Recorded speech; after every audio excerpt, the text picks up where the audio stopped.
ખેડા લોકસભા 2024ની ચૂંટણીમાં ભાજપના ઉમેદવાર દેવુસિંહ ચૌહાણ 3,57,758 વોટની ભવ્ય લીડ સાથે વિજય। NN news Vadodara. દર્શક મિત્રો, તમારી આસપાસ બની રહેલી અવનવી ઘટનાઓ વિશે જાણવા માટે NN ન્યૂઝને લાઈક કરો, શેર કરો, સબસ્ક્રાઇબ કરો અને બેલ આઇકન પ્રેસ કરો, જેથી આપને નોટિફિકેશન્સ મળતી રહે। ખેડા લોકસભામાં સતત ત્રીજી વખત ભારતીય જનતા પાર્ટીની પ્રચંડ જીત થઈ છે।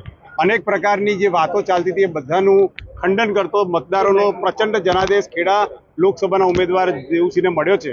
અમારા યશસ્વી વડાપ્રધાન નરેન્દ્રભાઈ મોદી સાહેબ, અમિતભાઈ શાહ સાહેબ, પાટીલ સાહેબના માર્ગદર્શનથી કાર્યકર્તાઓએ જે એકજૂટ થઈને કોઈ પણ પ્રકારના આંતરિક વિખવાદ વગર જે કામ કર્યું તેનું આ પરિણામ છે અને અમને આશા છે કે આવનારી સ્થાનિક સ્વરાજની ચૂંટણીઓમાં પણ આનાથી વધારે મતોથી અમે વિજયી બનશું।